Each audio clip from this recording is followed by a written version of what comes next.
السلام عليكم ورحمة الله وبركاته. ازيكم عاملين ايه؟ يا رب تكونوا بخير. النهاردة نزلت بقى كده اشتريت مشتريات الشهر. النهاردة انا عارفة نازلة متأخر بس كان عندي حاجات يعني استنيت لما الحاجة بتاعتي تخلص ونزلت عشان اشتري بقى ايه الحاجات اللي ناقصاني.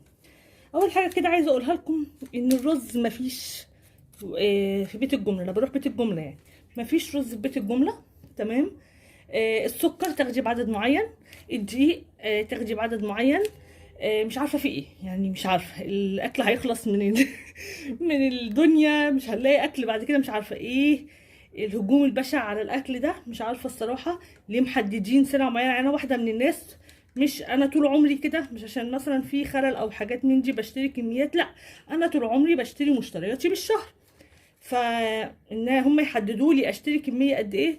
طب انا ببقى عايزه اشتري عشان مش كل شويه انزل اجيب. انا بحب اجيب حاجتي ممكن تقعد معايا بالشهر ونص كمان.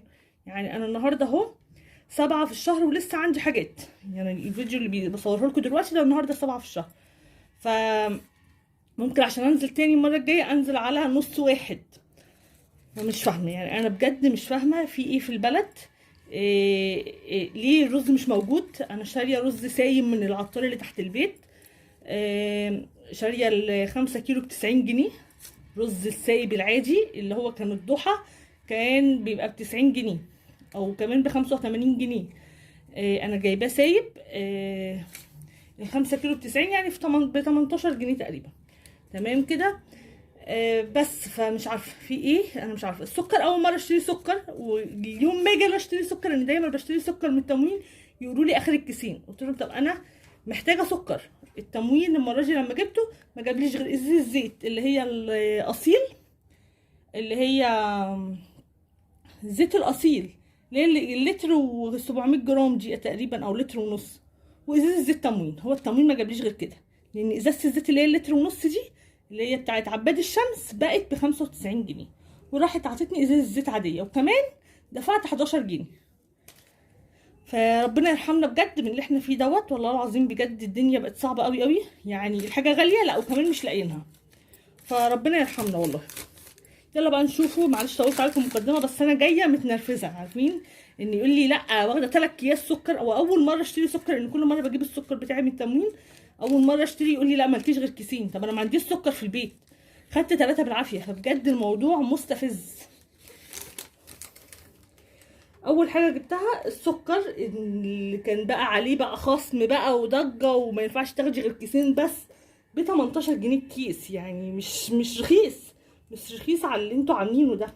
قال ايه بقى بدل 21 جنيه. فكده بقى هو عليه خصم بقى. فكيس السكر ب 18 جنيه اللي هو الصقر ده اهو. ده ايه ب 18 جنيه. روز جاردن شاور جل ب75 جنيه وعليه خصم 6 جنيه. ده انا دايما بجيبه بيقعد معايا الشهر. كنت بجيبه كان والله العظيم كان ب45 يعني، بس مش لاخر فتره يعني. كان ب45 ممكن يعني ايه، مش الشهر اللي فات ولا اللي قبله عشان بس ايه نبقوا صادقين. يعني مثلا من 3-4 شهور كده كان ب45 جنيه، بقى ب75 جنيه. وارجعوا لفيديوهاتي القديمه بتاعت المشتريات هتلاقوها يعني. ب75 عليه خصم 6 جنيه. يعني بكام؟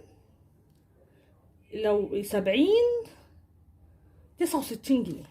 تمام. طيب ايه تاني؟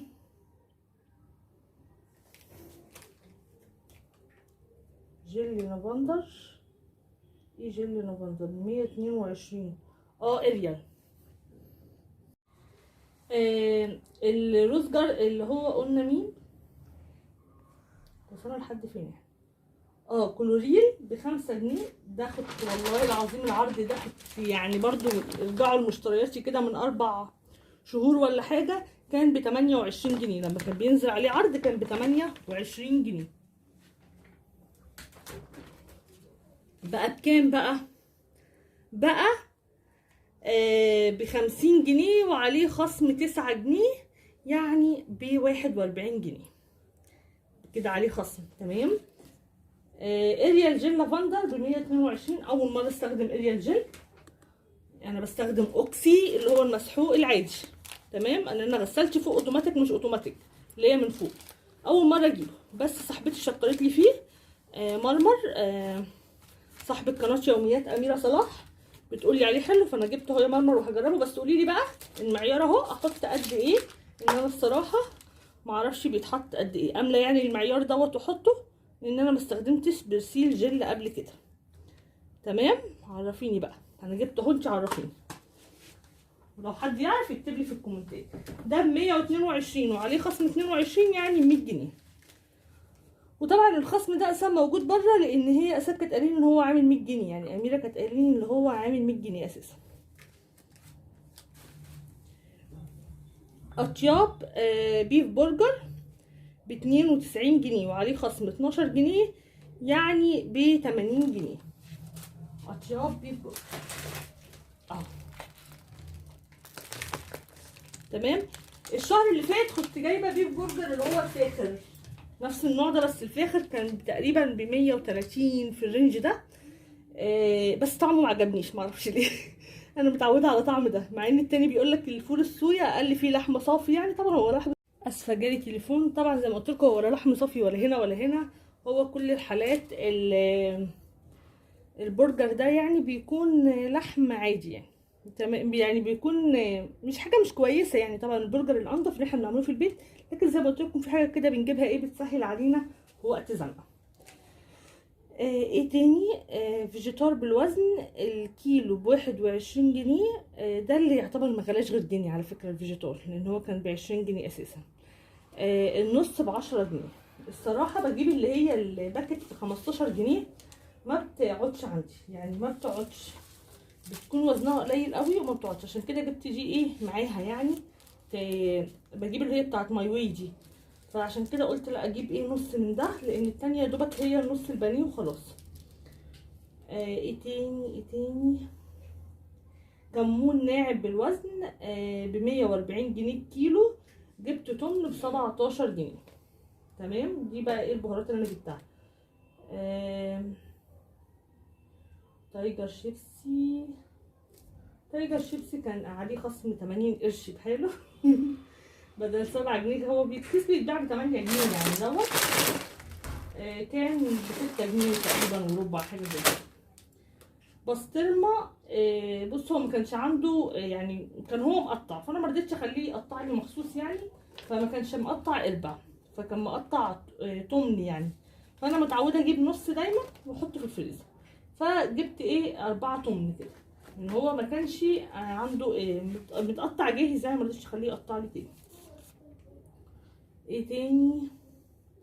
هي عموما الكيلو 185 جنيه.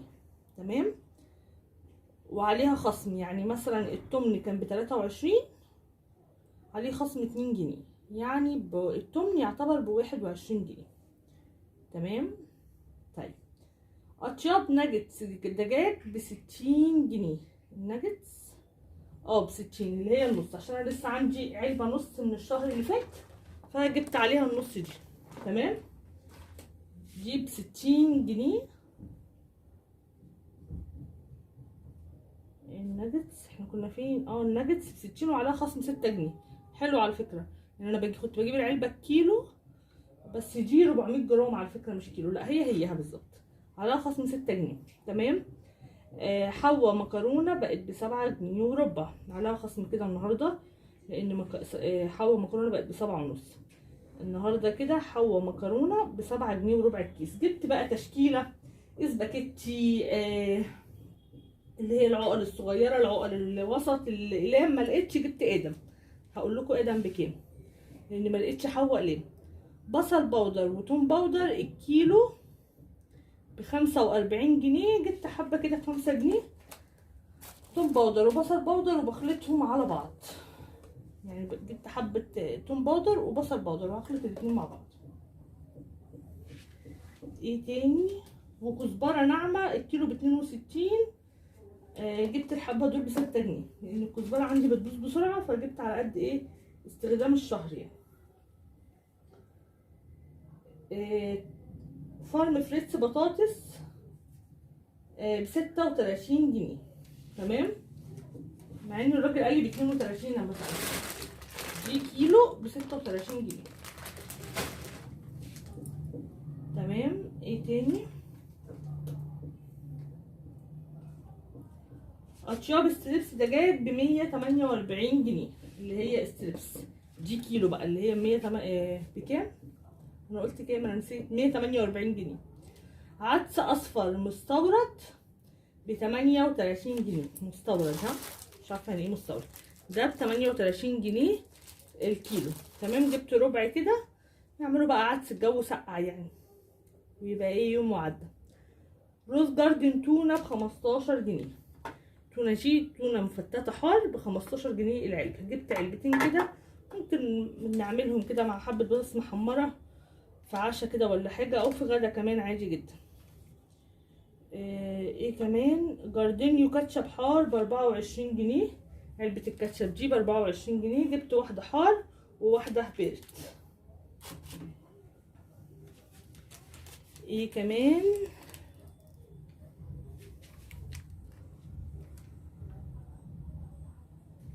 ابشر دبس رمان. انا ماليش في الصوصات، بس جربت الصويا صوص عجبتني، قلت المره دي اجرب دبس الرمان. ان انا في التتبيلات ماليش في الصوصات، بس بشوف الناس بيحطوها على ورق العنب، بيحطوها على كبده الفراخ، بيحطوها على كل المشويات، بتبقى حلوه، وقلت اجرب. دي ب 29 جنيه. الصويا صوص جربتها حلوه، فقلت برضو ايه اجرب، يمكن الصوصات دي فعلا بتدي طعم للاكل. لكن انا ما بحبش البهارات، حتى هتلاقوني بحط ايه، هو كاري. انما بقى السبع بهارات، لما باجي احط سبع بهارات بحط عينه كده. ماليش خالص في البهارات. انا بحب الاكل بتاع زمان ده اللي هو ملح وفلفل اسمر وكمون فقط لا غير. انما البهارات الاوفر دي انا مش بحبها. بحب الاكل يعني استطعم طعم الاكل مش طعم البهارات. اليمني بني ساده ب 20 جنيه. جبت العلبه الصغيره لان انا لسه شاريه علبه من السوبر ماركت اللي تحت، فجبت علبه كده صغيره ايه عشان تكمل معايا الشهر بس يعني. ايه تاني؟ البوادي حلاوه ساده ب 88 جنيه. علبه الحلاوه دي ب 88 جنيه اللي هي كيلو ونص. هجيب علبتين برضو عشان ولادي ما بيفطروش غيرها، بتقعد معايا الشهر العلبتين دول يعني. العلبه ب 88، العلبتين ب 176. جبنه رومي بطارخ ب 148. دي جبنه رومي بطارخ. اول مره اجيب الجبنه الرومي من هناك، قلت اجربها. انا دايما بشتري يعني بالسوبر ماركت اللي احنا بنتعامل منه.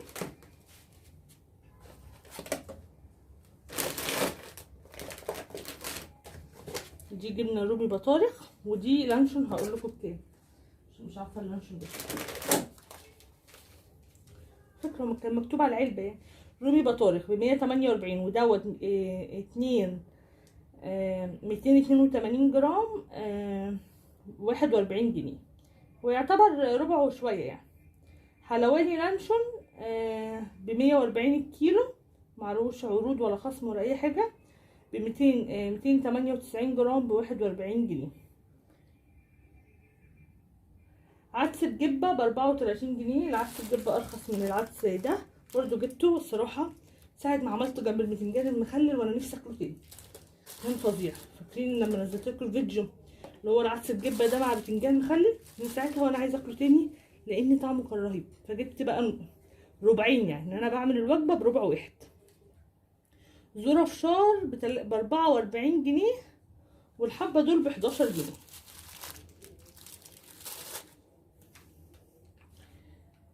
لمتنا دقيق برضو، دي مفيش يعني مفيش دقيق اساسا.